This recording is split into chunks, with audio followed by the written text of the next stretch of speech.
ने पार्लियामेंट के monsoon session के आगाज से कबल आज कुल जमाती मीटिंग तलब की है। इस मीटिंग को पार्लियामानी उमूर के वजीर प्रहलाद जोशी ने तलब किया है। इस इजलास में तमाम सियासी जमातों के फ्लोर लीडर्स को मदऊ किया गया है। इम्कान है कि इस मीटिंग में पीएम मोदी भी शिरकत करेंगे।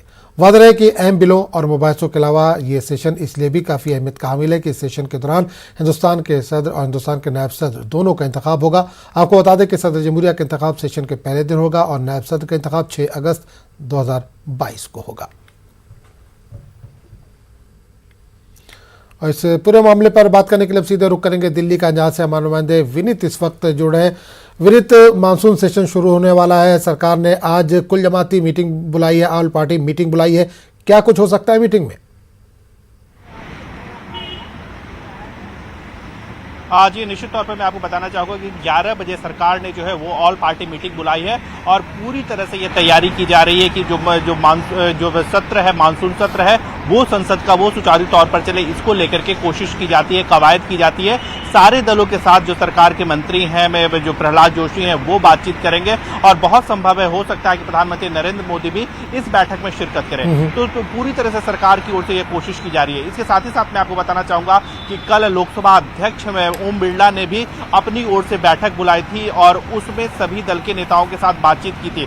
और आज शाम को जो राज्यसभा के सभापति होते हैं, उपराष्ट्रपति होते हैं वेंकैया नायडू, उन्होंने भी एक सर्वदलीय बैठक बुलाई है। तो पूरी तरह से ये कोशिश की जा रही है कि जो संसद का मानसून सत्र हो वो सुचारू तौर पर काम करे, क्योंकि जिस तरह से यह लगातार यह कहा जाता है कि लोकतंत्र में और संसद में जब बहस होती है, चर्चा होती है, तो वो लोकतंत्र के लिए फायदेमंद होता है। और ये जो चर्चा होती है उसमें न सिर्फ सत्ता पक्ष की भूमिका होती है बल्कि विपक्ष की भी भूमिका होती है और इसी को लेकर के सभी दलों के नेताओं के साथ जो है वो चर्चा की जाती है। एक रिचुअल जो है, एक कवायद जो है, एक परंपरा जो है, वो लगातार पिछले दिनों भी हमने देखा है कि लगातार जब भी संसद का कोई भी सत्र होता है उसके पहले यह कोशिश की जाती है कि जो सत्र या जो बिल पर सरकार जो है वो चर्चा करने वाली होती है उसको लेकर के विपक्षी पार्टी के नेताओं के साथ चर्चा करती है, उन्हें वो बताती है कि इन मुद्दों पर हम चर्चा करेंगे।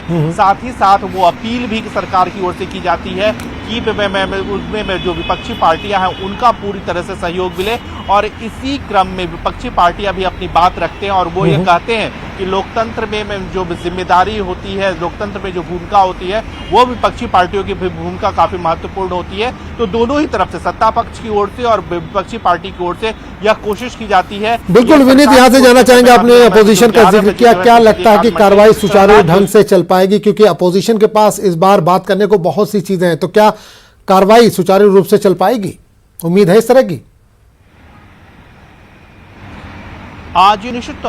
जी निश्चित तौर पर जो अभी तक हमारी बात में हुई है, दोनों ही पक्षों से बात में हुई है, चाहे वो सत्ताधारी पक्ष हो या अपोजिशन हो, उनका दोनों तरफ का कहना है कि जो सदन चलाने की जिम्मेदारी होती है वो सरकार की होती है। हालांकि जो विपक्षी पार्टियां होती हैं उनका कहना यह है कि हम अपनी बात पर चर्चा करना चाहते हैं, लेकिन जो समस्या यहाँ पर आती है कि क्या जो जिस बात पर, क्योंकि कई बार जो कई बिल आते हैं उस पर सरकार बहस करना चाहती है, लेकिन विपक्षी पार्टियां जो है वो अपने मुद्दों पर चर्चा करना चाहती है। तो यहाँ यह देखने वाली बात होगी, क्योंकि दोनों ही पक्ष यह बात कहते हैं कि वो अपनी बात जो है वो सदन में रखना चाहते हैं, लेकिन यहाँ पर सबसे महत्वपूर्ण यह हो जाता है कि किन बातों को कौन पहले रखना चाहता है। हालांकि इसके लिए भी बिजनेस एडवाइजरी कमेटी की बैठक में चर्चा होती है, लेकिन यहाँ पर यह देखने वाली बात होगी कि जब सरकार जो है वो कोई बिल लाती है तो उस पर विपक्षी पार्टियां जो है वो चर्चा करने के लिए तैयार होते हैं, या फिर विपक्षी पार्टियों की ओर से कोई प्रस्ताव आता है, कोई चर्चा का विषय आता है,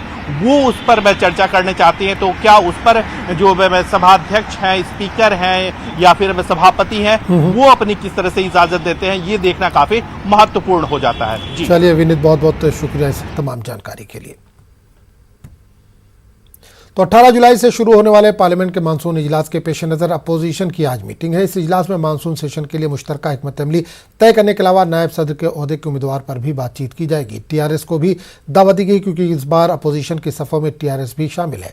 टीआरएस ने अपोजिशन के सदारती उम्मीदवार यशवंत सिन्हा की हिमायत की है। वाज़ेह है कि सदारती इंतखाब में अपोजिशन मुत्तहिद नहीं है। झारखंड मुक्ति मोर्चा और शिवसेना जैसे कांग्रेस के इत्तेहादियों की तरफ से एनडीए के उम्मीदवार द्रौपदी मुर्मू की हिमायत में बाज़ाब्ता ऐलान किया गया है।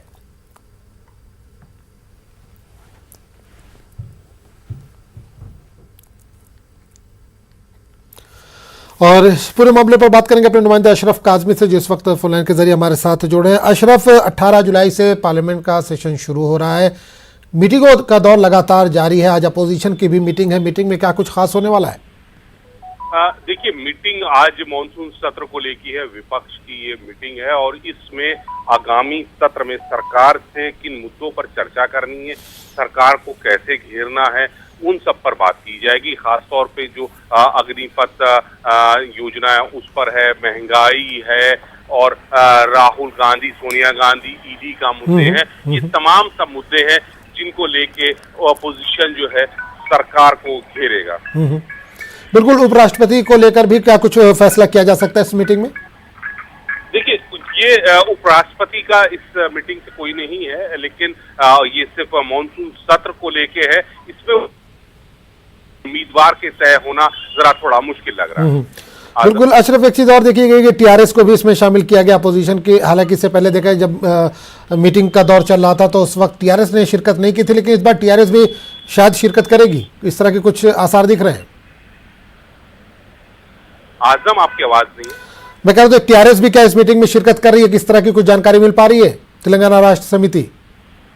जी, टीआरएस का देखिए उम्मीद है कि वो लोग आए, आके बात करें। ये कौन कौन शाम जब ये मीटिंग होगी उसमें ही तय हो पाएगा कि कौन कौन आया। लेकिन कांग्रेस की तरफ से विपक्ष के नेता जितने भी हैं सबको बैठक में आमंत्रित किया गया है। अब इसमें कौन आता है कौन नहीं आता, अब देखने वाली बात होगी। चलिए अशरफ, बहुत बहुत शुक्रिया इस तमाम जानकारी के।